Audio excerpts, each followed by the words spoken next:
Hello मेरे प्यारे बच्चों, कैसे हो आप सब। आशा है आप स्वस्थ होंगे, मस्त होंगे और अपनी पढ़ाई को एंजॉय कर रहे होंगे। पढ़ाई को एंजॉय करके ही पढ़ना है, अगर ऐसे नहीं पढ़ेंगे तो फिर आप बोर हो जाएंगे। तो पढ़ाई को अपने एक, जैसे आप खेलते हैं तो देखो कितना एंजॉय करते हैं हर चीज को, वैसे ही पढ़ाई को भी एंजॉय करके पढ़ना है। अपनी लाइफ का एक पार्ट बना लीजिए कि हम ये चीजें बिल्कुल मजे के साथ करनी है और तभी आप एक नई ऊंचाई तक जाएंगे। तो स्वागत है आपका अपने प्यारे चैनल टुडे ट्यूटोरियल पर, जहां हम लोग पढ़ रहे हैं बायोलॉजी और बायोलॉजी का 10th क्लास का पहला चैप्टर, जिसका नाम है लाइफ प्रोसेस। और उसका धीरे धीरे वो चैप्टर अपनी समाप्ति की ओर चल पड़ा है। जो हमारा एक्सक्रेटरी सिस्टम था उसकी एक क्लास हमने ले ली थी, जिसमें बेसिक सारे ऑर्गन्स के बारे में हमने ओवरव्यू लिया था। वो आशा है कि आप वो सब पढ़ के आए होंगे। अगर पढ़ के नहीं आए तो उसको पढ़ के आइए, नहीं तो यहाँ जो टर्मिनोलॉजीज हैं, जो ऑर्गन्स के नाम है, हो सकता है आप उनके नाम को में कंफ्यूजन हो, तो इसलिए आपको वो चीजें पढ़ के आनी है, ठीक है। तो शुरू करते हैं आगे की प्रोसेस। जो लास्ट में हमने क्या पढ़ा था, सारे जितने ऑर्गन, किडनी, नेफ्रॉन, ये सब चीजें पढ़ी थी। अब देना प्रोसेस कैसे हो रहा है, कैसे ब्लड को फिल्टर किया जा रहा है, कैसे चीजें हो रही हैं, वो चीजें हम आज की क्लास में पढ़ेंगे। तो चलिए शुरू करते हैं कि कैसे हमारी बॉडी में सबसे पहले कि कैसे यूरिन बन रहा है, कैसे जो हमारे बॉडी के अंदर जो निस्यंदन, जो फिल्ट्रेशन होता है, देन उसके बाद जो यूरिन बनने की जो फॉर्मेशन है कहाँ होती, कैसे होती, वो सारी प्रोसेस आज पढ़नी है। तो उसका पूरा एक स्ट्रक्चर हम देखेंगे। तो मूत्र निर्माण मतलब जो अपक्षनन हुआ, निस्यंदन हुआ, तो उसमें से सारी चीजें निकाली गई, जो वेस्ट मटेरियल है, एक्स्ट्रा वाटर भी निकाला गया ब्लड से। देन उसको एक प्रोसेस के थ्रू उसको ब्लडर के अंदर स्टोर कर दिया जाता है। तो यही पूरी प्रोसेस हम क्या कहलाती है, मूत्र निर्माण कहलाती है। तो मूत्र निर्माण का मतलब है कि जो नेफ्रॉन में 3 प्रमुख प्रक्रियाएं, अब 3 बेसिकली प्रक्रियाएं कौन कौन सी। अल्ट्रा फिल्ट्रेशन, पहला मतलब अति निस्यंदन, पहले प्रोसेस में ही सबसे पावरफुल फिल्ट्रेशन हो रहा है, जिसमें सारी चीजें, एक्स्ट्रा वाटर, जो जितने भी मिनरल्स थे ब्लड के अंदर, जो वो सब के सब निकाल लिए जाएंगे, ठीक है। फिर देन उनको फिर से देखा लगेगा, जब छान ले जाएंगे तो उसमें फिर से उनको कोई चीजें ऐसी होंगी अगली प्रोसेस में जिनको फिर से रीअब्जॉर्ब किया जाएगा, मतलब फिर से कि देखेंगे कोई चीजें, जो चीजें जरूरी हैं अभी यूज की जा सकती हैं, उनको पहचाना जाता है, देन फिर से उनको ब्लड के अंदर डाल दिया जाता है, ठीक है। तो फिर रीअब्जॉर्प्शन मतलब पुनः उनका अवशोषण होता है। देन फाइनली फिर उसके अंदर अंतिम प्रक्रिया में उसका क्या होता है, स्त्रवण जो हो गया, निस्यंदन हो गया, पुनः अवशोषण होता है, स्त्रवण, लास्ट में उसको सेक्रेट करके अपना उनकी जो पाइप नलिका के थ्रू उनको मूत्र का निर्माण फाइनल हो जाता है। तो पहली प्रोसेस में निस्यंदन हो रहा है, निस्यंदन होने का मतलब फिल्ट्रेशन हो रहा है पहली प्रोसेस में, कि सारी चीजें ब्लड से निकाली जाएंगी। फिर देन उसको फिर लगेगा जो चीजें यूजफुल हैं उनको फिर क्या किया जाएगा, फिर से एब्जॉर्ब किया जाएगा। तो वो पूरी प्रोसेस होगी, ठीक। तो ये हमारे बेसिक ऑर्गन्स हैं, दो जो काम कर रहे हैं। यहाँ होगा, यहाँ से चीजें ये देख लीजिए आप नाम, ठीक है। तो इनके नाम तो आपने देखे रखे हैं, तो ये सब चीजें हैं वो, ठीक है। अब आते हैं कि जो कैसे हो रहा है। तो तीनों जो हैं वो अग्निसिंदन, चयनात्मक पुनः अवशोषण तथा नल की स्त्रवण, 3 प्रोसेस जो तीनों हैं वो यहां से होती हैं 1 बाय 1। सबसे पहले ये प्रथम अवस्था है, ठीक है। फिर उसके बाद सेलेक्टिव मतलब उसमें से कुछ चीजें छानी जाएंगी जिनकी जरूरत होगी, प्रोटीन वगैरह जो जितनी एक्स्ट्रा है, वाटर वगैरह जो भी, ठीक। ये तीनों प्रोसेस है, ये अति निस्यंदन, फिर चयनात्मक पुनः अवशोषण और फिर ट्यूबुलर सेक्रेशन। ये फाइनली ये प्रोसेस 3 स्टेप्स में होता है। कहाँ, नेफ्रॉन के अंदर, जो नेफ्रॉन के अंदर उस स्ट्रक्चर है उसके अंदर। तो इमेज हमने कहीं लगाई थी शायद, नेफ्रॉन की इमेज, मूत्र निर्माण की प्रक्रिया, अभी हम बताएंगे सारी चीजें उनकी, पर अब ये इमेज देखो पहले, ठीक। ये देखो यहां से आता है, अभी इमेज को देखो, फिर सारी एक एक बाय स्टेप पढ़ेंगे। यहां से ब्लड आया, ठीक है, ग्लोमेरुलस में। यही क्या करता है, जो अल्ट्रा फिल्ट्रेशन है यही होता है। सबसे पहली जो अवस्था है वो यहां पर होती है, ब्लड से जो भी वेस्ट पार्टिकल्स हैं उनको और एक्स्ट्रा वाटर को छान लिया जाता है।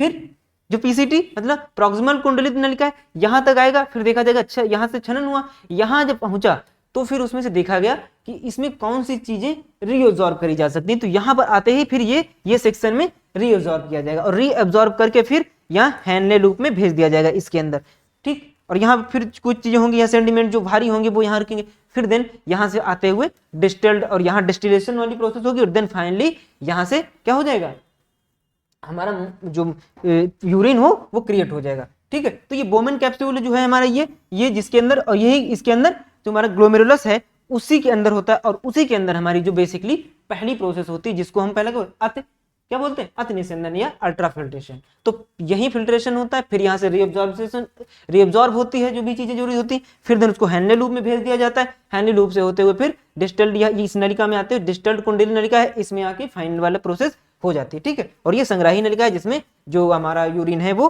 फाइनली इसमें स्टोर होकर फिर वो पाइप के थ्रू, यूरेटर के थ्रू बाहर भेज दिया जाता है। ये चीजें समझ में आई। तो ये हमारे जो ये तो हमारी दोनों क्या हो गई, आर्टियोल्स जो आर्टरीज हो गई, ये इनसे ब्लड आया और निकला। तो ये एक पहला प्रोसेस यहाँ, दूसरा प्रोसेस यहाँ और तीसरा प्रोसेस यहाँ। तो ये तीनों प्रोसेस यहाँ ऐसे होते हैं, ठीक है। तो 3 प्रोसेस हैं, तो तीनों प्रोसेस के बारे में हम 1 बाय 1 देखेंगे। तो कहाँ था, हाँ 3 ये था कि 3 ये प्रोसेस है। इसके आगे की देखो, अब इनके बारे में आप पढ़ो एक एक बारे में। अति निस्यंदन जो अभी बताया आपको कि यहाँ पे पूरी तरीके से कंप्लीट जितनी भी चीजें हैं उसके अंदर, जितनी भी लगती कि हार्मफुल हैं, जो यूजफुल नहीं है ब्लड के लिए, उस सबको खींच लिया जाता है, सबको फिल्टर कर लिया जाता है ग्लोमेरुलस में, ठीक है। तो सबसे पहली अवस्था क्या है, अति निस्यंदन, ठीक है। और कहाँ हो रही है, ग्लोमेरुलस में हो रही है, ठीक है। और यहाँ से ये फिर इसी में से करके फिर वो हैनले लूप की तरफ भेज दिया जाता है, ठीक है। तो ये हो गया, अब पढ़ लो इसको, दिख रहा है ना, देखो अब पढ़ो। अति निस्यंदन मूत्र निर्माण की पहली प्रक्रिया यह कहाँ होती है,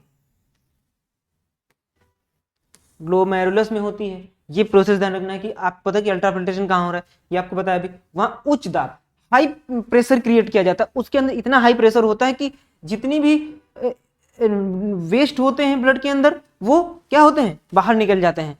और जो उसके अंदर प्रोटीन और वगैरह होती है वो, और जो उसके हीमोग्लोबिन वगैरह वो सब उसी के अंदर रह जाते हैं और ये चीजें बाहर आ जाती हैं, जितनी वेस्ट चीजें हैं। तो उच्च दाब के कारण रक्त का निस्यंदन होकर जल, छोटे छोटे घुले जो पदार्थ हैं जल के साथ, जल में जितनी भी चीजें घुली होंगी वो चीजें निकाल ली जाएंगी। यहाँ पदार्थ बोमेन कैप्सूल में पहुंचते हैं, मतलब वहां से बोमेन कैप्सूल जो, ठीक, बोमेन कैप्सूल उसके आगे वाला जस्ट पार्ट है, उसी में आगे भेजे जाते हैं, ठीक है।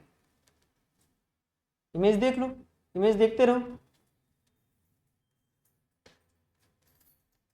बोमेन कैप्सूल यहीं से हो गया, यहाँ प्रेशर इतना क्रिएट किया, यहाँ से आया और यहीं से ये बोमेन कैप्सूल से यहाँ इसमें से इस कैप्सूल में निकल के बाहर निकाल लिए जाएंगे और यहाँ से फिर इधर को भेजे जाएंगे, ठीक है। ठीक, तो ये बोमेन कैप्सूल तुम्हारा ये पूरा कैप्सूल है, इसी के अंदर यहाँ से इतना प्रेशर ये क्रिएट करता है, इतना, जिससे वाटर अलग हो जाता है और वाटर के अंदर जितने भी मिनरल वगैरह घुले होते हैं वो सब उसके साथ निकल जाते हैं, ठीक है। तो इमेज को देखते चलोगे तो चीजें समझती रहे, समझ में अच्छे से आ जाएंगी, ठीक। ये हो गया, ठीक।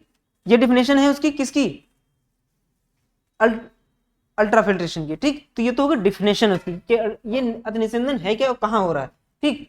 अब बेसिकली क्या क्या हो रहे हैं, जो फंक्शंस उसके अंदर हो रहे हैं, क्या पहला हो रहा है कि भैया प्रेशर के कारण यहाँ हाई दाब क्रिएट किया जाता है, कहाँ होता है, ग्लोमेरुलस में होता है, ठीक। उच्च दाब होता है, निस्यंदन हो रहा है, उच्च दाब हो रहा है, ठीक है, ठीक। निस्यंदन क्या, उच्च दाब, हाई प्रेशर, ब्लड को हाई प्रेशर डाला जाता है, जिससे ब्लड जो वाटर है और उसके अंदर मिनरल्स हैं वो उससे अलग हो जाते हैं। फिर ठीक, जल के अंदर रह क्या क्या जाता है, तो जल के अंदर जल लवण और जो यूरिया जो है वो क्या हो रहे हैं, देखो क्या क्या बाहर निकल, जल लवण क्या साथ लेके आ रहा है, ग्लूकोज जो एक्स्ट्रा है, और यूरिया जो हमारी बॉडी के अंदर जब मेटाबॉलिक एक्टिविटी के टाइम बना था वो चीजें जल के साथ अलग हो जाती हैं, ठीक। इतनी चीजें जो ब्लड सेल्स वगैरह हैं उन पर कोई फर्क नहीं पड़ता, वो ब्लड के अंदर ही रहती हैं, वो नहीं निकल के आती हैं, ठीक है। तो वाटर निकलता है और वाटर में घुले हुए जितने भी मिनरल्स हैं वो निकल के आ जाते हैं, ठीक। तो ये हो गया पहला प्रोसेस। अब क्या हुआ, ये निकल के आगे की तरफ बढ़ते हैं, ठीक है। बढ़ते हैं कहाँ, पीसीटी की तरफ। पीसीटी अब शॉर्ट में आपको बोलेंगे पीसीटी क्या था, प्रॉक्सिमल कुंडलित नलिका, इसमें आ गए, यहां आ गए, ठीक है, यहां आ गए। अब यहां जैसे ही यहां से आके ये पूरा पार्ट, इसको पूरा ही कहा जाता है, पूरा ये उसी का पार्ट है। तो यहां जब पहुंचा, जो वाटर था उसके अंदर जो मिनरल्स थे वो सब यहां पहुंचे, तो अब फिर से रीचेक होगा कि कुछ ऐसा तो नहीं आया है जो अभी हम यूज कर सकते थे, दोबारा से उसको यूज कर सकते हैं कि नहीं, ठीक। तो अगर वो कुछ ऐसा लगता है, वाटर वगैरह लगा कि वाटर फिर से जरूरत है, वाटर की ज्यादा, वाटर ब्लड में कम रह गया, तो अगर रीयूजेबल है तो हम उसको फिर से यहां से फिर से ये एब्जॉर्ब कर लेता है, ये वाला, ठीक है, जो प्रॉक्सिमल नलिका है, ठीक है। तो यहां से दूसरा स्टेप शुरू होता है, यहीं पे तुम्हारा क्या शुरू होता है, अब फिर से एब्जॉर्प्शन शुरू होता है, फिर से अवशोषण होता है। ठीक है, अब आ गए यहाँ इस वाले प्रोसेस पे, चयनात्मक पुनः अवशोषण। समझ में आया कि कैसे? अब वहां से आया पीसीटी में, पीसीटी में जैसे ही पहुंचा तो पीसीटी में उसको फिर से रीअब्जॉर्ब किया गया, जो भी चीजें ग्लूकोज वगैरह जो निकल के बाहर आ गया था, तो ग्लूकोज को हमें जरूरत है ना ग्लूकोज की, तो उस ग्लूकोज को फिर से ब्लड के अंदर डाला जाता है, फिर से उसको फिर से वापस किया जाएगा, तो पुनः अवशोषण होता है। ग्लूकोज, अमीनो एसिड और जो जितने भी साल्ट वगैरह हैं जो जरूरी हैं, उनको अधिकांश जल तक पुनः रक्त में अवशोषित कर लिया जाता है, फिर से रक्त में डाल दिए जाते हैं जो चीजें जरूरी हैं। यूरिया देखो नहीं गया है, यूरिया तो बेकार है, तो इसलिए यूरिया को फिर से नहीं किया गया। जो चीजें जरूरत नहीं, रक्त ब्लड के साथ, जो हमारा ब्लड कह रहा हूं, वो क्या कहते हैं, जल के साथ में ये सब कुछ आ गया था, लेकिन ये रियूजेबल था, तो फिर से अगले स्टेप में क्या किया गया कि इनको ही एब्जॉर्ब कर लिया गया, सिर्फ वाटर के साथ यूरिया रह गया है, और भी कुछ वैसे रह गए हैं जो टॉक्सिक एलिमेंट्स हैं जो उसमें हैं वो रह गए, बाकी ये चीजें उसको लगा कि अच्छा ये तो यार यूज का था, इसको ले लेते हैं। अमीनो एसिड्स हमारे काम के थे, इसे तो अमीनो एसिड से हमारा वो बनता है प्रोटीन, तो प्रोटीन बनने के लिए काम आ जाएगा।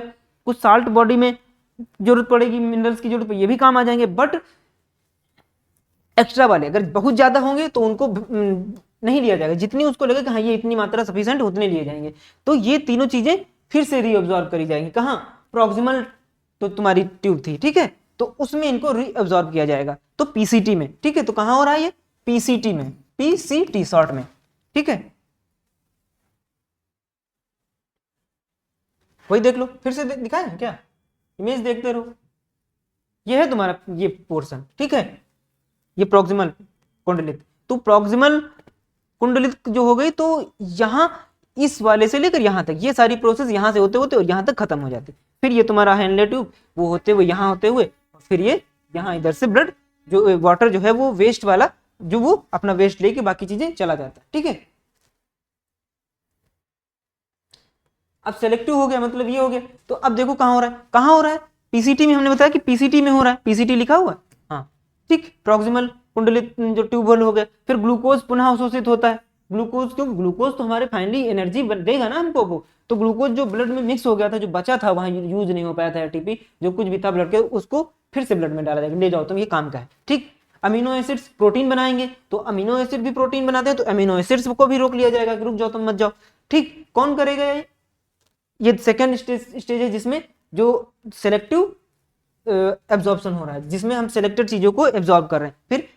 फिर जो जितना वाटर हमने निकाला था ब्लड से, उसने तो प्रेशर डाला तो सारा ब्लड अलग हो गया, और जो ब्लड और वो अलग हो गया क्या, हमारा वाटर। अब वाटर को फिर से जो था लगभग 90% वाटर फिर से ब्लड में मिक्स कर दिया जाता है, फिर जो है, और इससे हमारी बॉडी का जो मेंटेन करता है वो क्या, सारी चीजें बैलेंस बना रहता है, सारी चीजों का जितने भी मिनरल्स हैं उनका पूरे बॉडी में मेंटेन बैलेंस बना रहता है। तो ये तो उसका काम हो गया। तो बेसिकली ये इंपॉर्टेंट फैक्ट्स हैं किसके, सेलेक्टिव एब्जॉर्प्शन के। ठीक है, तो ये हो गई, ये पॉइंट्स आप जब भी लिखोगे तो उसकी डिफिनेशन और देन ये लिख देना है। ठीक है, अब ट्यूबुलर सेक्रेशन, अगली उस पे पहुंचते हैं। अब देखो इमेज यहां, अब यहां से गया, यहां से होते हुए फिर से यहां डिस्टल्ड कुंड, यहां पर फिर से देख किया गया कि कुछ चीजें ऐसी तो नहीं है, तो फिर से उसको रीचेक किया गया, फिर से उसमें लगा कुछ, उसको डिस्टिलेशन किया गया, उसके अंदर जो भारी चीजें थी उनको अलग निकाला गया, और देन फिर फाइनली उसको निकाल के बाहर कर दिया गया। ठीक है,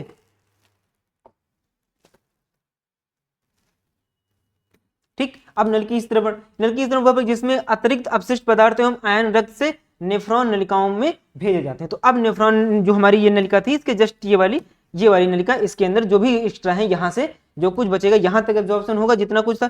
अब लगा कि अब कुछ काम का नहीं है यहाँ तक, और देन यहाँ फाइनली जो भी बचा हुआ था एब्जॉर्प्शन यहाँ कर लिया जाएगा। अगर कुछ रह गया है यहाँ से फिल्ट्रेशन डिस्टिलेशन होगा, तो चीजें भारी होंगी, यहाँ बैठ जाएंगी, इसमें रह जाएंगी, और यहाँ पहुंच जाएगा वेस्ट, ये सारी चीजें यहाँ आ जाएंगी, और देन इस पाइप में हम डाल देंगे, और ये पूरा यूरिन की पाइप है जिसमें यूरिन ही होगा। ठीक है, ठीक, तो ये नल की स्त्रवण है जहां पे फाइनली प्रोसेस कंप्लीट हो जाता है हमारा यूरिन फॉर्मेशन का।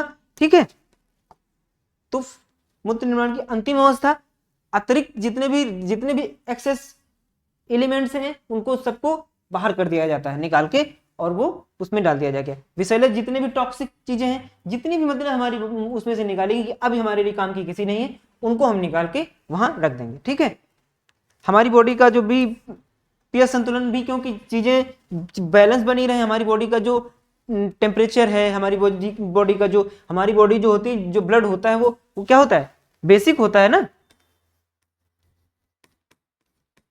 7.4 होता है उसका पीएच। तो ये बना रहे, इसको मेंटेन करता है। तो ये यही चेक करता है कि देखता है कि जो वेस्ट जो हमने चीजें निकाली हैं, कहीं उनको यूज करके वो बैलेंस जो निकाला है तो उससे बैलेंस बिगड़ तो नहीं रहा है। तो ये फिर चेक करता है, अगर कुछ चीजें लग रही होती तो वो चीजें एब्जॉर्ब करके हमारी बॉडी को देता है। तो बेसिक चीजें उनको एब्जॉर्ब करता है। ठीक है, और फाइनली यहीं पर ही तुम्हारा कहाँ होता है, यहीं पे फाइनली इस वाले स्टेज में यहां पे हमारा यूरिन बन जाता है। ठीक है, ठीक, डिस्टिल्ड। ठीक है, तो ऐसे अब ये हो गई पूरा निर्माण हो गया हमारा। यूरिन का फॉर्मेशन कैसे हो रहा, कैसे वहां से चला, यहीं से ब्लड तो यहीं तक रहेगा, आपका ब्लड यहीं तक रहता है, बस ब्लड यहीं आता है, यहीं ब्लड से सारी चीज छान ली गई, वाटर के साथ मिनरल्स निकल गए, ब्लड वहां है, और वो यहाँ आगे आगे होते होते ऐसे होते हुए यहाँ पे पहले जितना छाना यहाँ उसको फिर से एब्जॉर्व किया गया, फिर देन जो कुछ बचा, ठीक है, वाटर जो दिखाई दे दिया गया, फिर यहाँ से आया, यहाँ इस पाइप से होते हुए, और देन यहाँ तक चीजें आई, और फिर से उसको डिस्टिल्ड किया गया, उसको उसके ऊपर संघनित जब टेम्परेचर और सारी चीजों के साथ में, देन फाइनली ये प्रोसेस और यूरिन हमारा बन गया, और वेस्ट जितना था वो ठीक निकल गया। अब देखो, ब्लड से पहले क्या होगी, अतिनिस्यंदन होगा, अल्ट्राफिल्ट्रेशन, फिर रीअब्जॉर्प्शन, देन सेक्रेशन होगा, जो भी चीजें उसमें से चीजें होंगी उनको निकाल दिया जाएगा, फाइनली जो वेस्ट है, ठीक है, नेफ्रॉन की फाइनल वाली नली में पहुंच जाएंगे, जहां से वो हमारे यूरेटर में डाल दिए जाएंगे। ठीक है, और फिर यूरिन बन जाएगा। तो ये हमारा फ्लो चार्ट है, जहां से कैसे हमारा रक्त और वो बन रहा है। ठीक है, रक्त से कैसे हमारा मूत्र बनता है। ठीक है, तो चीजें समझ में आ गई कैसे फॉर्मेशन हो रहा है। ठीक, बेसिकली हमारे जो आपको पता है कि सबसे ज्यादा जो है हमारी बॉडी जो यूरिन है उसमें यूरिया ही होता है। तो हमारी बॉडी से यूरिन को निकालना ही सबसे बड़ा टास्क है। सबसे बड़ा टास्क यही कि हम यूरिन को निकाल दें। कुछ एक्स्ट्रा साल्ट वगैरह मिनरल्स और भी होते हैं साथ में, लेकिन सबसे ज्यादा जो परसेंटेज होता है वो यूरिन का ही होता है। ठीक, और उसमें अमोनिया पाया जाता है। तो अमोनिया भी जब हम मूत्र में जो गंध आती है वो अमोनिया के कारण होती है, अमोनिया गैस के कारण होती है। तो उसके अंदर वो भी बनता है, जो बाद में जब ऑक्सीजन के साथ में वो रिएक्शन करता है तो फिर नाइट्रोजनिक जो उसमें एसिड्स है ना, तो वो सब जब बाहर आएंगे तो वो अमोनिया गैस बना देंगे, तो वहां फिर वो उसमें गंध आती है। ठीक है, तो ये हो गई चीजें। तो ये मूत्र में यूरिया, अतिरिक्त जल, ये चीजें होती है, और लवण होते हैं। ये तीन चीजें आपको ध्यान रखें। क्या करना है, जो जितनी चीजें हैं इनका काम क्या है, जितनी चीजें यूजफुल हैं फिर से ले ली जाएंगी, और बाकी सारी चीजें उसमें निकाल के बाहर कर दी जाएंगी। ठीक है, अब मूत्र जो निर्माण था वो समझ में आ गया आपको कि कैसे फॉर्मेशन हो रहा है। लेकिन अब आता है कि कभी कभी आपने देखा होगा कि कुछ लोगों का किडनी सही से वर्क नहीं करती है। अब सही से किडनी वर्क नहीं कर रही है तो इसका मतलब ये है कि कुछ ना कुछ तो बाहर से एक्सटर्नल चीजें कर, कभी कभी जैसे किसी का एक्सीडेंट हो गया मान लो, तो अगर चोट लग गई, अब उसकी बॉडी मान लो वहीं पे चोट लग गई, किडनी में चोट हो गई, उनमें स्वेलिंग आ गई, या उनकी जो फंक्शनिंग है वो प्रॉपर नहीं हो पा रही है, तब हम हमारी बॉडी का वेस्ट नहीं निकल पा रहा है, तो फिर हम क्या करेंगे, अब हम यहां हमारी जरूरत पड़ेगी किसकी, आर्टिफिशियल किडनीज की। तो आर्टिफिशियल मतलब एक मशीन ऐसी बनाई जाएगी कि हम उसके थ्रू हम बॉडी के अंदर जो ब्लड है उसको फिल्टर करेंगे। बाहर से हम पाइप्स लगा के उनके अंदर ब्लड उसके अंदर जाएगा, देन वो फिल्टर होके और देन फिर हमारे ब्लड के अंदर इंजेक्ट किया जाएगा। समझ में आया कि नहीं। तो ये प्रोसेस फिर से उसमें तो हम कृत्रिम रूप से आर्टिफिशियली कर रहे हैं, तो आर्टिफिशियल किडनी काम कर रही है वो, ठीक है, वो नेचुरल है। अगर किसी को मतलब ऑपरेट करके किडनी की वर्क नहीं कर रही है प्रॉपर तरीके से, हम दूसरी किडनी लगाते वो ट्रांसप्लांट कर देना होता है, वो आर्टिफिशियल नहीं, वो नेचुरल ही है, बट हम मशीन के थ्रू, ठीक है, तो उसी को डायलिसिस कहा जाता है। और सही इसका वर्ड क्या है, इसको सही वर्ड है अपोहन, और ये वर्ड आपने शायद पहली बार सुना हो, और डायलिसिस वर्ड तो शायद आपने कई बार सुना भी हो। तो डायलिसिस का मतलब है कि ब्लड को फिल्टर करने की जो प्रोसेस है उसको डायलिसिस बोला जाता है, उसके अंदर सारी जितने वेस्ट हैं उनको छान देना ही, ठीक है। तो आर्टिफिशियल का मतलब है एक ऐसी कृत्रिम विधि है जिसके थ्रू हम ब्लड को फिल्टर करते हैं, ठीक है। जब रक्त को सही प्रकार से छान नहीं पाते हैं, वही चीजें लिखी हुई है, तब कृत्रिम रक्त जो आर्टिफिशियल है वो डायलिसिस मशीन जिसको बोलते हैं, मशीन होती है पूरी प्रॉपर, जो पूरा ब्लड के हमारे इंजेक्ट करे जाते हैं सारे उसके नेडल्स, उसके थ्रू फिर ब्लड उसके अंदर जाता है, फिर देन वहां से फिल्टर होकर देन फिर हमारी बॉडी के अंदर आता है। ठीक, तो मशीन की सहायता से रक्त के अपशिष्ट पदार्थ को जो जितने हैं उनको और अतिरिक्त वाटर जो भी है उनको निकाल दिया जाता है। तो जो हमने जो आपको बात बताई थी वही चीजें लिखी हुई है, तो वो डिफिनेशन ऐसे लिखनी है। और आपको कैसे, तो एक आर्टिफिशियल मशीन है, आपने शायद इसकी इमेज मैंने लगाई थी, शायद नेक्स्ट क्लास में लगी है। ये देखिए, ये इमेज देखिए,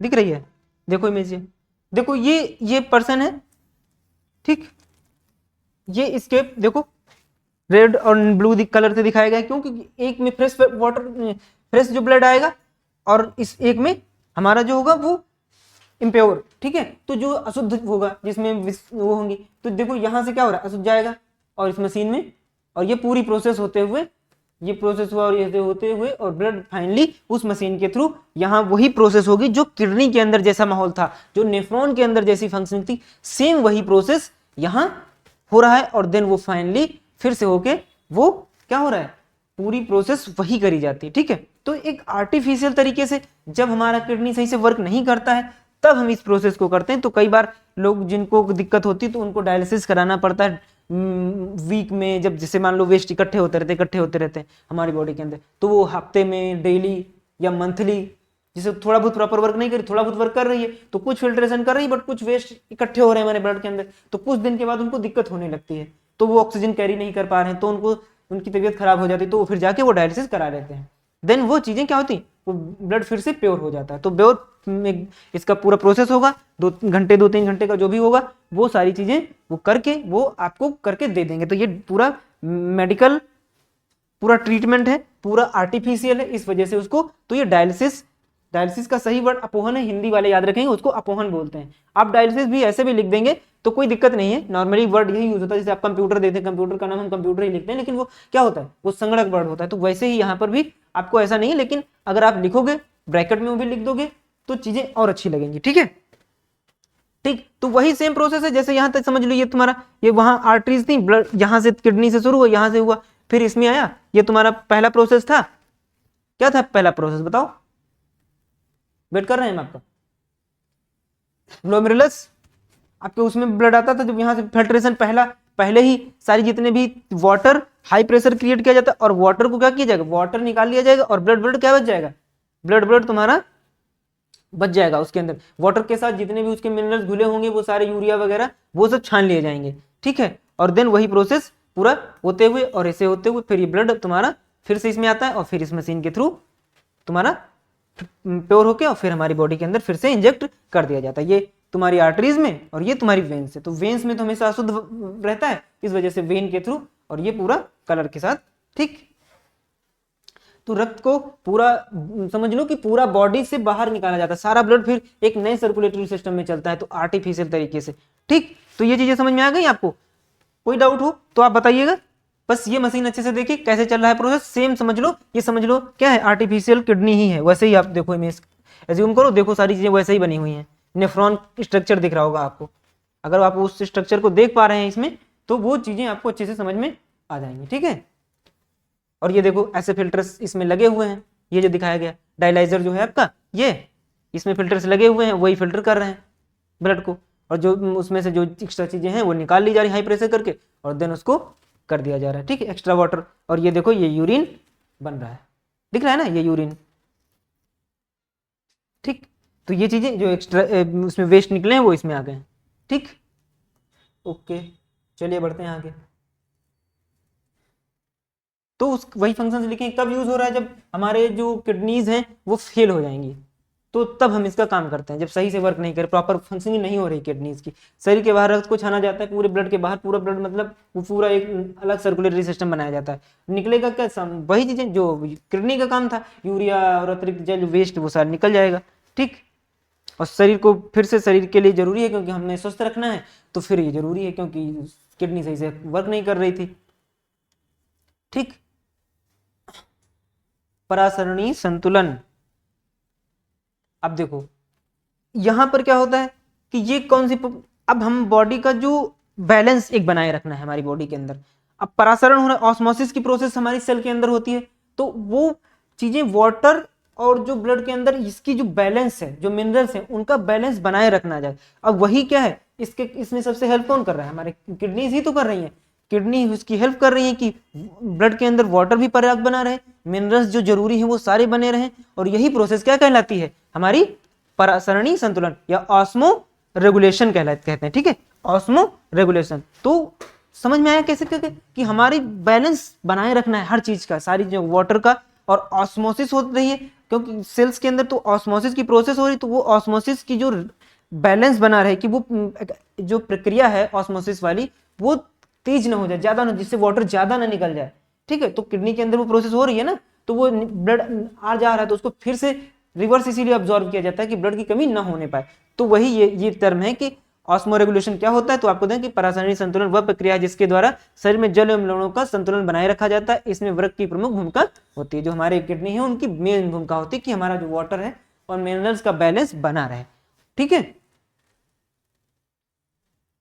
और वाटर का जो हमारे बॉडी के अंदर जो ट्रांसपोर्टेशन होता है ऑस्मोसिस प्रोसेस के ही थ्रू होता है। तो ऑस्मोसिस आपको पता है ना, हमने पढ़ाई आपको, अगर लास्ट क्लासेस नहीं देखी तो आप पढ़िएगा वहां पे, जो हम लास्ट स्टार्टिंग करी थी वहां पे शायद आपको बताया था कि अच्छे से डिटेल्ड वे में, तो वहां आप जाके जब सारी जो कॉन्टिन्यूअस करते आ रहे हो उनको शायद उन लोगों को पता होगा। ठीक है, तो क्या काम है अब देखो उसका कि जल का संतुलन वही बैलेंस बना रहेगा, वाटर मिनरल्स का, जितने भी मिनरल्स हैं हमारी बॉडी के अंदर डिहाइड्रेशन ना होने पाए। नहीं तो पानी को तो उसने एक समय के लिए सारा निकाल लिया था ब्लड से, अब सारा ब्लड निकाल लिया, अगर सारा का सारा यूरिन ज्यादा बॉडी में किसी के बनने लगता है तो फिर दिक्कत होती है। इसी वजह से जैसे किसी को ज्यादा यूरिन बनता है तो फिर तुरंत कहा जाता है कि आप या तो पानी खूब पीजिए या फिर उस कोई ना कोई आपको मेडिकल ट्रीटमेंट दिया जाएगा। तो इसीलिए कि ज्यादा तो निर्जलीकरण ना हो, मतलब डिहाइड्रेशन ना होने पाए आपके अंदर बॉडी के अंदर। तो यही हमारा जो ऑस्मो रेगुलेशन ही उसको फिर से रिवर्स ऑस्मोसिस करके फिर से ऑब्जॉर्ब किया जाता है वाटर को, और यही काम ये हमेशा किडनी के अंदर होता है, नेफ्रॉन्स करते हैं। ठीक है,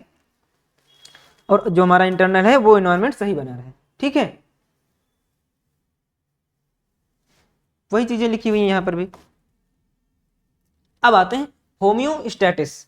होम्योस्टैटिस क्या होता है, अब हमारी बॉडी लगातार देखो वेस्ट निकल रहे हैं, उसके साथ साथ में कभी कभी ऐसी चीजें हैं कि हो सकता है ज्यादा निकाल ले। भाई हम निकालना कितना, जो कुछ एक्स्ट्रा है, वाटर एक्स्ट्रा है तो उसको निकाल लो, कोई मिनरल एक्स्ट्रा हो गया उसको निकाल लो, ठीक, यूरिया सारा निकालना है। तो कभी कभी उस प्रोसेस में सारी चीजें एक्सक्रेट हो रही, निकल रही हैं।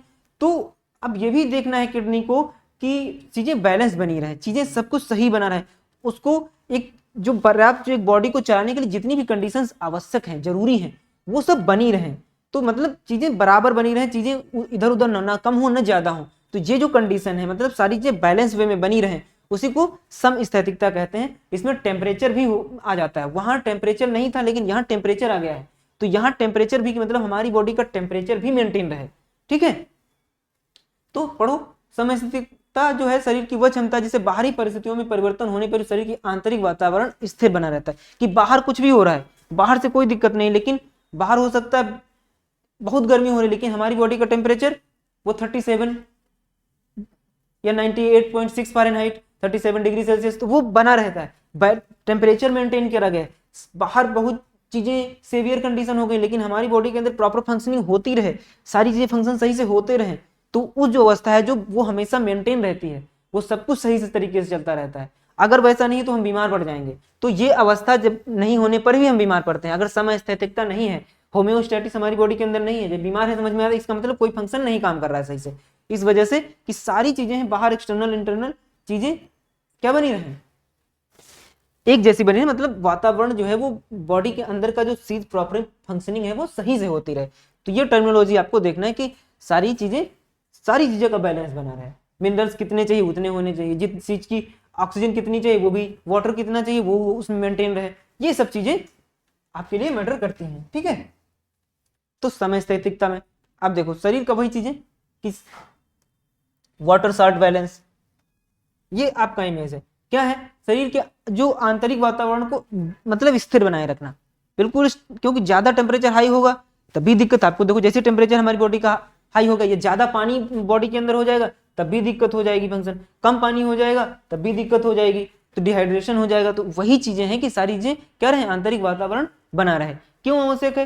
क्योंकि वाटर का जो भी है बैलेंस बना रहे, उसकी मात्रा फिक्स बनी रहे, जो ऑक्सीजन है वो चीजें मेंटेन रहे, जितने मिनरल्स चाहिए वो सारे मेंटेन रहे, ठीक है। जो साल्ट वगैरह है जो हमको चाहिए हमारी प्रॉपर फंक्शनिंग के लिए, वो सब प्रॉपर जो है वो बैलेंस में बने रहे, तो इनका यूज वहीं पर है। तो हमारी जो सारी चीजें ये बैलेंस करता है कि जैसे ही हमारी बॉडी में किसी चीज की कमी होती, तुरंत होमियोस्टेटिस की अवस्था को पाने के लिए हमारी बॉडी पूरी एक्टिव हो जाती है कि भाई ये चीज की कमी हो गई। अगर पानी की कमी होगी तुरंत हमको प्यास लग जाती है, ठीक। जैसे ही पानी हम ज्यादा करते हैं तो फिर ब्लड को, जो हमारी किडनीज को एक्टिव कर दिया जाता है कि यूरिन ज्यादा बनाओ। तुरंत देखो आप ज्यादा पानी पीते हैं तो आपको टॉयलेट आपको बार बार जाना पड़ता है। क्यों? क्योंकि आप पानी खूब पी रहे हैं तो किडनी ज्यादा तेज काम कर रही है, तो उनको बैलेंस, जो ब्रेन है हमारा तुरंत मैसेज दे देता है कि जाके इनको करो, ठीक है, तो बैलेंस करो चीजें। तो जो हमारा हाइपोथैलेमस ब्रेन का पार्ट होगा, जब नर्वस सिस्टम में आपको पढ़ेंगे, अगला चैप्टर जब पढ़ेंगे तो आपको बताएंगे कैसे चीजें होती हैं। तो हाइपोथैलेमस उसके लिए रिस्पॉन्सिबल होता है, तो वो मैसेज करता है कि चीजें बैलेंस करो, चीजें गड़बड़ा रही हैं। जैसे ही इम्बैलेंस होता है, शरीर का बैलेंस बनाने के लिए हमारा हाइपोथैलेमस एक्टिव होता है और वही बैलेंस बना के रखता है। आज हम खड़े होकर पढ़ के बैलेंस कर पा रहे हैं, हर चीजें कोऑर्डिनेशन हो पा रहा है, बेसिकली सबसे ज्यादा इसी का काम है। तो हमारी बॉडी का बैलेंस बनाने में काम करता है हाइपोथैलेमस, और वही एक्टिव हो जाता है जैसे ही कुछ भी होम्योस्टेटिस जो है वो, उसकी अवस्था जो है वो हम इधर उधर होती है, ठीक। यही चीजें यहाँ पे लिखी हुई है और सारी चीजें आप इमेज आपको भेज देंगे, देख लें, ठीक। वही कि जल का संतुलन, लवणों का संतुलन और शरीर का तापमान नियंत्रित करते हैं। पीएच, रक्त का पीएच जो वैल्यू है कितना, अभी बताया था 7.4 ये होता है, ठीक है। और कैसा है हमारा ब्लड, क्षारीय है। क्षारीय मतलब बेसिक, बेस है, ठीक। तो ये जो पीएच वैल्यू है वो पीएच वैल्यू बनी रहे, ठीक है। तो ये भी बैलेंस करना काम है होम्योस्टेटिस की। ये जो 7.4 है, ब्लड हमारा ज्यादा क्षारीय ना होने पाए, ज्यादा एसिडिक भी ना होने पाए, तो ये चीजें बैलेंस करना काम है किसका, ये होम्योस्टेटिस के ही फंक्शंस हैं और हमारी बॉडी को तुरंत एक्टिव करता है। जैसे ही ये अवस्था में गड़बड़ी होती है, हम तुरंत हमारा हाइपोथैलेमस एक्टिव हो जाता है, ठीक है। शरीर का टेम्परेचर भी उसका ही पार्ट है, तो वो भी पीएच, ये सब चीजें। और काम कौन करेगा, काम तो वही कर रहे हैं किडनी, किडनी के अंदर नेफ्रॉन, ठीक। अब सामान्य मतलब विकार कौन कौन से हैं जो कभी कभी हमारी जो प्रॉपर फंक्शनिंग नहीं हो पा रही है किडनी, तो कौन कौन सी समस्याएं हमारी उत्पन्न हो जाती हैं उनके बारे में हम देखते हैं। तो कौन कौन सी समस्याएं उत्पन्न हो सकती हैं? सबसे कॉमन जो होता है, तो किडनी में हमारे क्या हो जाता है, स्टोन। ये सबसे कॉमन डिजीज मानी जाती है कि किडनी में स्टोन हो गया, स्टोन हो गया, क्योंकि वो फिल्टर कर रहा है, फिल्टर स्टोर करता है। तो कभी कभी हमारी बॉडी में कुछ ऐसी चीजें हैं जो वो क्या करता है, और नेफ्रॉन के अंदर वो बाहर नहीं निकल पाती, वो उसमें स्टोर होना स्टार्ट हो जाती है, ठीक है।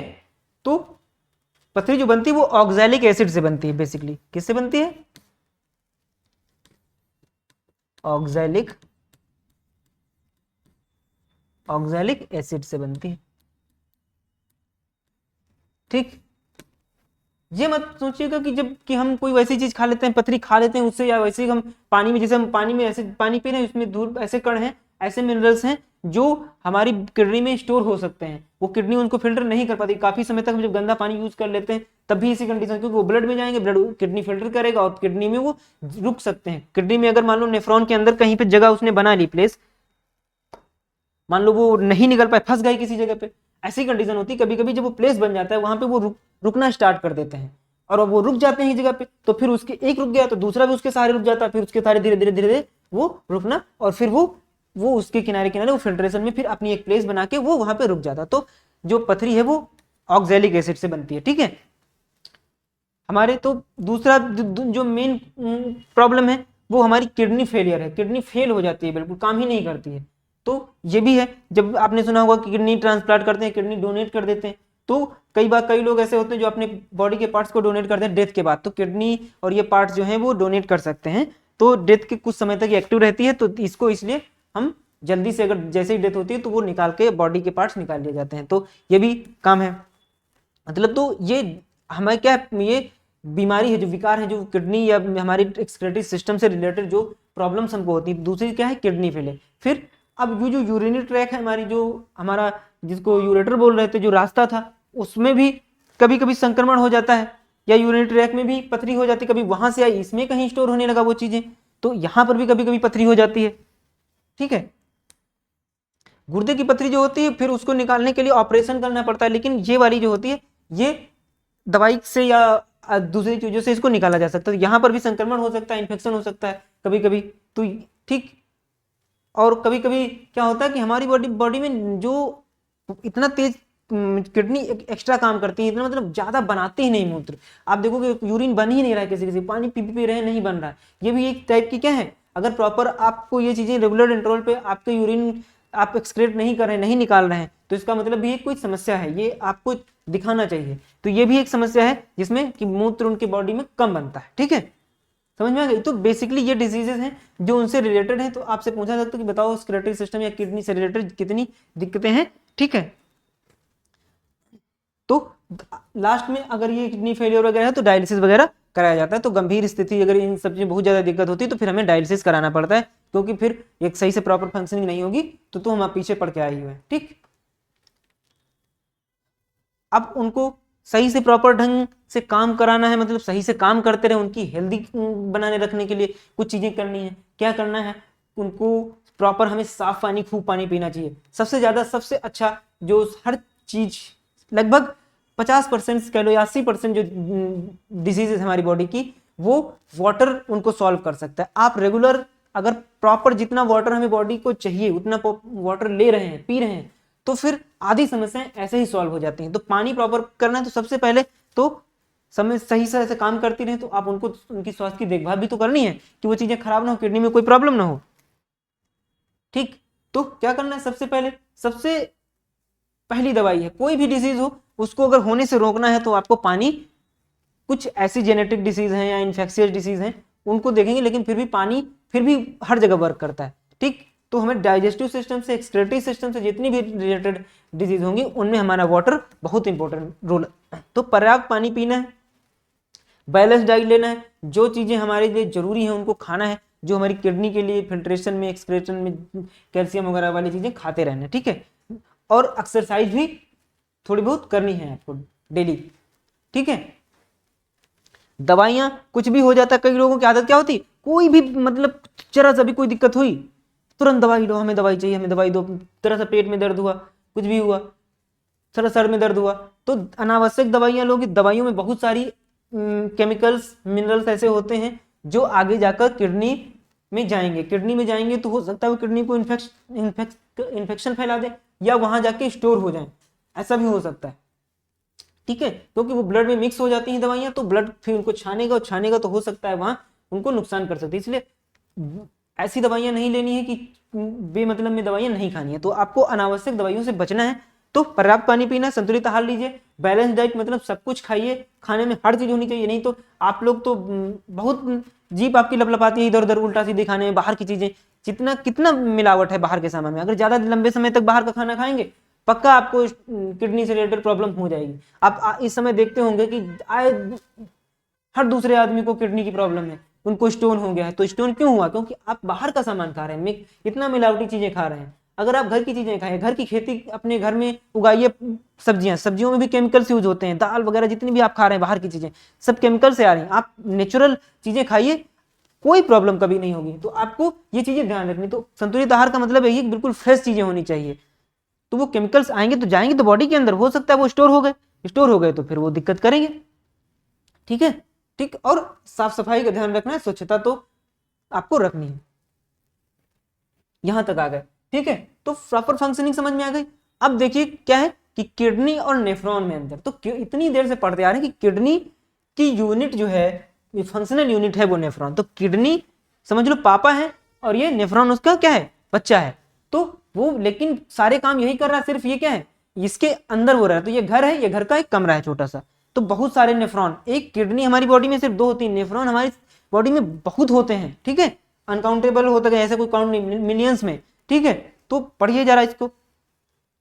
मेन एक्सक्रीटरी सिस्टम ऑर्गन है जो इसका नाम चलता है, ये उसके अंदर होता है। ठीक है, फंक्शनल यूनिट है ये, जहां प्रॉपर फंक्शन हो रहा है। नाम घर क्या है, पापा का क्या होता है, जैसे आपने कोई काम किया घर के अंदर, लेकिन कोई हुआ तो आपके पापा का नाम होता है कि आप पास हो जाएंगे तो आपके पापा का नाम बोलेंगे, उनका बेटा पास हो गया। तो वैसे ही ये क्या है, ये मेन है, ये सेकेंडरी, ये फंक्शन ये कर रहे हैं, लेकिन नाम उनका मेन एक्सक्रीटरी सिस्टम है, पूरा वो सिस्टम पूरा स्ट्रक्चर है और उसके अंदर का एक पार्ट है। ठीक, शेप उसका कैसा होता है, बीन शेप होता है। ये माइक्रोस्कोपिक स्ट्रक्चर होता है, आपको स्ट्रक्चर देखा था दोनों में, तो इसका माइक्रोस्कोपिक स्ट्रक्चर, इसका बीन शेप दिया, तो बीन जैसा था, ऐसे कुछ ऐसे तो थे, ऐसे यहाँ इसी में ये सब थे, ऐसे तो था, तो ये आपका बीन शेप्ड हो गया। इसके अंदर मिलियंस नेफ्रॉन होते हैं, मतलब सोचो ये इतने सारे नेफ्रॉन है, तो नेफ्रॉन तो उसका बेसिकली छोटा सा पार्ट है। ठीक ठीक, देखो इसका काम क्या है, उसका काम क्या है, तो इसका काम है फिल्टर करना ब्लड को, तो काम तो यही कर रहा है, सिर्फ नाम उसका चल रहा है।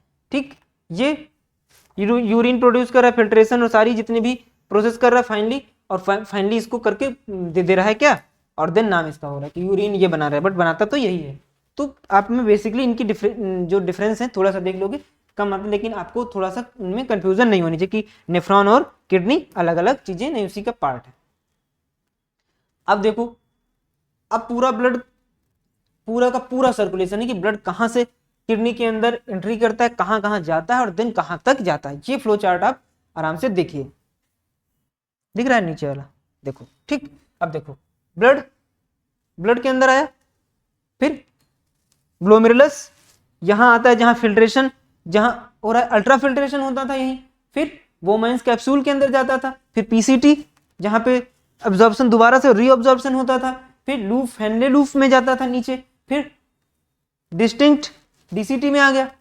ठीक, फिर कलेक्टिव डक्ट जो पाइप थी वो कलेक्ट कर रही थी। ठीक, देख याद आ रहा है ना, वो ऐसे स्ट्रक्चर था, यहां से आके ऐसे ये ज्वाइंट हो रहे थे ऐसे, तो ये जो कलेक्टिंग डक्ट इसमें कलेक्ट होता है हमारा जो यूरिन है, कलेक्टिंग डक्ट तक पहुंच गया, फिर रेनल पेल्विस यहां से लास्ट वाला पार्ट, फिर यूरेटर, फिर यूरेटर मतलब हमारा जो मूत्रवाहिनी हो गई। तो आपको इमेज में दिखाएं ये वाला, इसमें आप रेनल पेल्विस का इमेज शायद था कहीं, हम दिखाते हैं आपको, जहां से रेनल पेल्विस, रेनल पेल्विस ये वाले पार्ट हैं, जस्ट ये वाले पार्ट तुम्हारे जो हैं ये वाले, यहाँ इनको रेनल ये, ठीक है, तो रेनल पेल्विस ये हैं ये तुम्हारे, ठीक है, ये बताते, तो ये रेनल यहाँ से, फिर ये तुम्हारी क्या है यूरेटर है, तो यहाँ तो ये जो पार्ट है ये वाला, ये तुम्हारा रेनल पेल्विस है। ठीक है,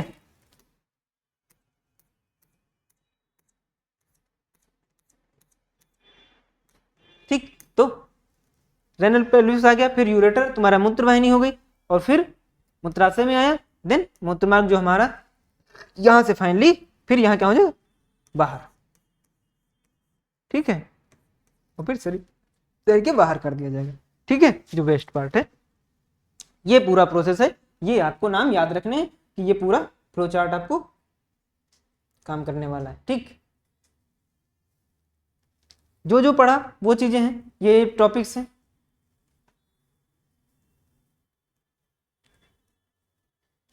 प्लांट एक्सक्रेशन, हाँ ये देखिए, अब ह्यूमंस का कंप्लीट हो गया, अब आया हमारा क्या,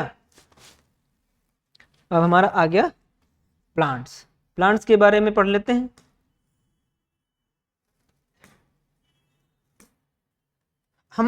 हमारे अंदर का जो किडनी था, पूरा किडनी वाला स्ट्रक्चर नेफ्रॉन्स उनने काम कर लिया कि उनके अंदर, तो क्या प्लांट्स के अंदर भी किडनी होती है, आपका ही तो क्वेश्चन होगा, क्या उनके अंदर कैसे फिल्ट्रेशन होता होगा, कैसे उनके अंदर जो वेस्ट मटेरियल्स हैं वो कैसे बाहर जाते होंगे, एक्स्ट्रा वाटर जो होगा उनके अंदर बॉडी से कैसे बाहर जाता होगा, तो आज उसके बारे में इसमें भी यहीं पे आज कंप्लीट कर लेंगे, छोटी सी क्लास, दो थोड़ी सा समय और फिर कैसे होता, तो सही उनके अंदर, अब उनके अंदर कोई किडनी वगैरह तो है नहीं, तो उनके अंदर जो हमने आपको मुझे पढ़ाया था फोटोसिंथेसिस और उस प्रोसेस में, तो उसमें क्या है कि, या रेस्पिरेशन में भी जो उनके अंदर स्टोमेटाज होते हैं, तो स्टोमेटा के स्ट्रक्चर पढ़ाया था, तो स्टोमेटा के स्ट्रक्चर में आपको बताया था कि जो उसके ऊपर बॉडी गार्ड सेल होती थी, गार्ड सेल होती थी, वो क्या होती थी, कंप्रेस होती थी, और देन वो पानी क्या होता था बाहर निकलता था, वाटर वेपर, तो वाटर वेपर तो स्टोमेटा से क्या होता था, उसी से गैसेस भी अंदर आती थी, और उसी के थ्रू जो एक्स्ट्रा वाटर था वो भी क्या करता था, निकल जाता था। जब पानी ज्यादा होता है तो जो गार्ड सेल थे वो ऐसे फूल जाती हैं, तो जिससे स्टोमेटा जो था वो जो उसका होल होता है वो बड़ा हो जाता था, और देन उसके बाद क्या होता था, जब पानी कम होता तो वो लूज हो जाता, तो वो बंद हो जाता था, ऐसे टाइट हो गया, ऐसे तो ये प्रोसेस जब चलता रहता है वहां, तो स्टोमेटास और लेटेंसेंस तो लेटेंसेल जो होते हैं वो स्टेम्स पे आपने कभी देखा होगा या ब्रांच पे देखा होगा, जो छोटे छोटे पोर्स जैसे होते हैं, निकल आते गड्ढे जैसे स्ट्रक्चर्स होते हैं कहीं कहीं, तो वो अब जो हमारी ब्रांच है वहां से भी चीजें वाटर वेपर निकलता है, तो वहां से भी चीजें, तो वाटर के साथ में ही मिनरल्स निकलते हैं वहां, तो जो वाटर है उसी के साथ चीजें निकल जाती हैं। तो यहाँ पत्तियां और हमारे स्टेम्स जो उन पे जो होंगी वो लेटेंसल जो होंगे वो, ठीक है, छाल फलों में जो भी है वो उनसे निकल जाएंगे वेस्ट पार्ट। तो यहाँ कोई वो नहीं है, कैसे हो रहा है, पौधों में विशेषता उत्सर्जन तंत्र नहीं होता, उनके कोई सिस्टम नहीं है, ठीक है, जो वे रंध्र स्टोमेटा लेटेंसेल्स और पत्तियों एवं छाल फलों के अपशिष्ट पदार्थों का संचय करके उत्सर्जन कर देते हैं। कुछ फ्रूट्स में संचय कर देंगे, जो वेस्ट होगा वे यूजलेस ही होगा, उसको बेकार में चीजें, उसमें सीड रहेगा, सीड के ऊपर बाद में सीड निकल जाएगा और वो क्या होगा, सड़ जाएगा और खराब हो जाएगा, उसको बाहर निकाल देंगे। तो उनके अंदर कोई पूरा प्रॉपर फंक्शनिंग के लिए सिस्टम नहीं है, बस यही चीजें हैं जो जो उनकी हेल्प करती हैं, ठीक है।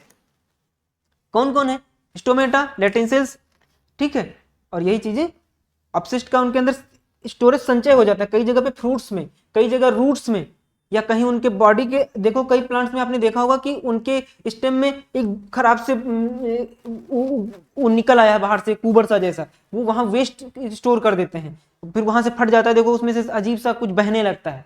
तो या आपने देखा होगा कई सारे प्लांट्स होते हैं जिनके ऊपर, उनके ऊपर लैटेक्स जैसा निकलता है, जैसे रबड़ का पौधा या दूध वाले पौधे, तो उनके अंदर देखोगे, या आम का पौधा भी देखो, वो एक सेमी लिक्विड गोंद जैसा निकलता रहता है, तो वो क्या है, वो वेस्ट पार्ट ही तो है, वो जो चीजें हैं, तो वो लेटेंसेल्स, वो जो वहां से निकल रहा है वो चीजें वहां से निकाल रहा है वो, तो वैसे ही चीजें निकलती हैं उसके अंदर, तो वही चीजें हैं, ठीक।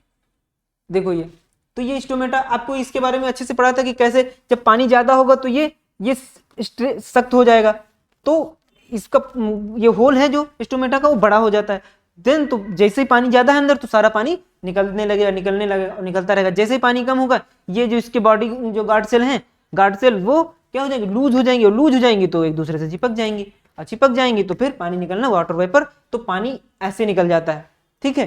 तो ये पानी के लिए बेसिकली, पानी के साथ में, क्योंकि वाटर वेपर के साथ में कुछ और नहीं जाता, आपको पता है, हो सकता है वो मिनरल्स यहाँ तक पत्तियों तक आए, लेकिन फिर वहां से जैसे भाप बन के उड़ेंगे, तो भाप बन के उड़ने का मतलब यही है कि फिर वो अपने साथ मिनरल्स को लेके नहीं, लेकिन पत्ती के ऊपर तक वो आ जाते हैं, ठीक है। तो वाष्प का उत्सर्जन कर रहे हैं, तो ये तुम्हारा हो गया स्टोमेटा हो गया। लेटेंसेल्स आप देखोगे छोटे छोटे, देखो ये दिख रहे हैं, ये इनके ऊपर स्किन के ऊपर होंगे, स्टेम्स के ऊपर, ठीक, मोटी जड़ों में पाए जाने वाले छोटे छोटे छेद होते हैं, यहीं से वो चीजें निकलती हैं, इसी से गोंद जैसा या कुछ निकलता रहता है कई सारे पेड़ों में। अगर जो बच्चे गांव से हैं उन्होंने फील किया होगा, आम के पेड़ में, नीम के पेड़ में, बबूल के पेड़ में आपने देखा होगा वो गोंद जैसा निकलता रहता है, तो वो सब वेस्ट मटेरियल्स ही हैं उनके, जो उनके छोटे छोटे छेदों से निकलते हैं, ठीक है। तो इनका काम क्या है, तो यहां पर भी जैसे यहाँ स्टोमेटा वर्क कर रहा है, तो वैसे स्टेम पर भी या रूट्स पर भी ऐसी चीजें होती हैं, तो वो काम करती हैं, हेल्प करती हैं, जिससे वो एक्सक्रेशन, और यही स्टोमेटा गैस को अंदर लेता भी है, तो इसका काम न सिर्फ ट्रांसपिरेशन नहीं है, मतलब वाष्पोत्सर्जन नहीं है, उसके साथ साथ में गैस को इनहेल भी करता है, इसी के थ्रू गैस अंदर जाती भी है और बाहर आती भी है, तो यहीं से वो सांस लेते हुए हैं, साथ साथ वाटर वेपर को भी बैलेंस करते हैं। तो ये चीजें आपको समझ, पेड़ों में बहुत लंबा प्रोसेस नहीं, स्टोमेटा के बारे में, लेटेंसेल्स के बारे में अच्छे से पढ़ लेना है, बाकी कुछ ज्यादा नहीं है, हम इसी से हवा बाहर जाएगी, वाटर भी बाहर जाएगा, स्टोमेटा और सब चीजें हो जाएंगी।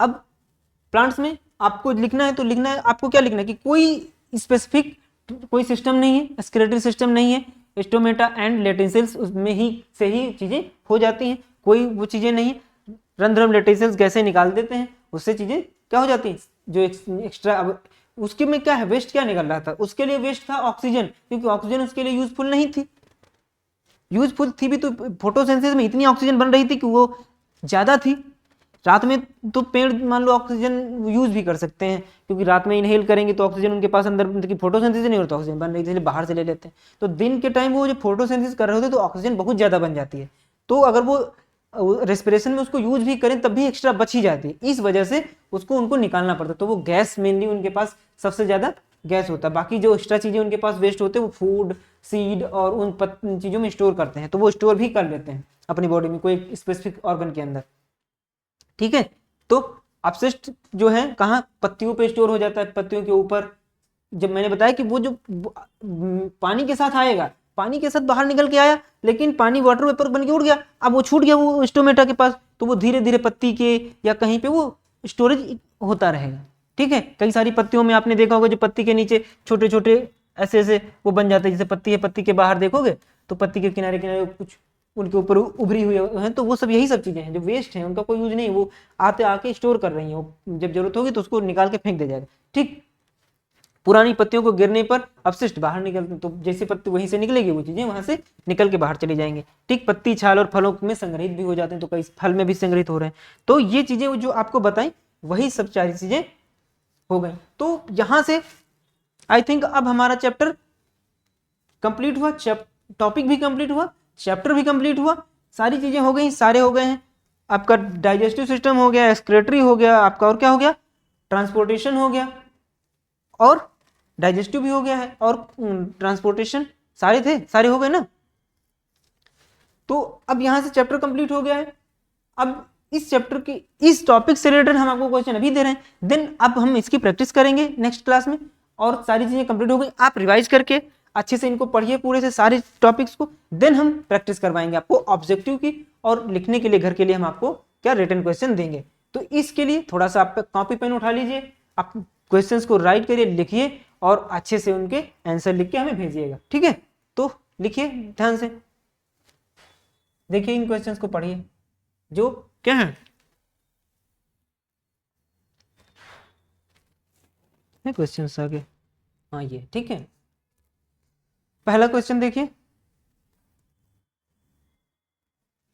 मानव उत्सर्जन तंत्र का नामांकित चित्र बनाइए। पहला question label diagram excretory system का, तो इसमें आप पूरा बना देना है, किडनी बना देनी है, यूरेटर बना देना है, ब्लैडर बना देना है, और यूरेथ्रा बना देना है। ठीक, फिर explain the structure of and function of nephron, तो नेफ्रॉन का स्ट्रक्चर बनाना है और की फंक्शनिंग लिखनी है क्या क्या है। तो स्ट्रक्चर बना दोगे सारी चीजें वहीं से, अगर डायग्राम अच्छे से बन गया फिर 4-5 लाइनों में लिख दो कि यहाँ से यहाँ जाता है, फिर कहां से कहां जा रही सारी चीजें 1 बाय 1 4-5 लाइनों में प्रोसेस पूरी आराम से आप एक्सप्लेन कर दोगे 1 बाय 1। ठीक, फिर मूत्र निर्माण के 3 चरण, तीनों चरण, अल्ट्राफिल्ट्रेशन और एब्जॉर्प्शन और सेक्रेशन 3 हो गए। उत्सर्जन और मल त्याग में डिफरेंस क्या होता है ये भी आपको बताया गया। डायलिसिस क्या है, ठीक, इसका उपयोग कब किया जाता है, पौधों में उत्सर्जन को समझाइए, पौधों में कैसे होता है उत्सर्जन, और होम्योस्टेटिस क्या है और ये क्यों महत्वपूर्ण है। तो हमारी बॉडी को बैलेंस बनाने की अवस्था है, और ये बहुत जरूरी, क्योंकि बैलेंस बिगड़ जाएगा अगर ये नहीं होगा। ठीक, तो हो गया आपका आज की क्लास, और ये चैप्टर भी कंप्लीट हुआ, पहला चैप्टर यहाँ पे कंप्लीट हो गया है। और हम नेक्स्ट चैप्टर जो हमारा है आई थिंक जो हमारा कोऑर्डिनेशन यानी नर्वस सिस्टम वाला पूरा है, ब्रेन वाला, तो उसके साथ ज्वाइन होंगे। ये सिस्टम अच्छे से पढ़िएगा, क्योंकि इनके जरूरत फिर से पढ़ने वाली है आगे उसका भी, क्योंकि वो सबको बैलेंस करने वाला टॉपिक है ना, वो पूरा वो सिस्टम ऐसा है जो सब पे कंट्रोल करता है, वो समझ लो क्या है, कंट्रोलर है। तो उसको पढ़ने से पहले इसको अच्छे से रिवाइज करके, आशा है सब सारी चीजें समझ में आई होंगी, और अच्छे से पढ़िए, पढ़ते रहिए, ज्यादा नहीं पढ़ना है, लेकिन सारी चीजें सब कुछ बैलेंस वे में जरूर पढ़नी, कॉन्टिन्यूटी बना के रखनी, अपनी लाइफ में अनुशासन लेके आओगे, बाकी किसी चीज की जरूरत नहीं, सब कुछ अपने आप आपके पास आ जाएगा। जिस चीज को आप चाहोगे वो चीज आपको मिल जाएगी, लेकिन सबसे पहले अपने अंदर अनुशासन लाना होगा। अनुशासन के लिए हर चीज अपने नियमित टाइम से करिए, कब उठना है, कब सोना है, कब क्या करना है, सब कुछ सही तरीके से, सब कुछ करिए लेकिन सही तरीके से। तो आज के लिए इतना ही, मिलते हैं नेक्स्ट क्लास में। Thank you, take care, bye bye, love you.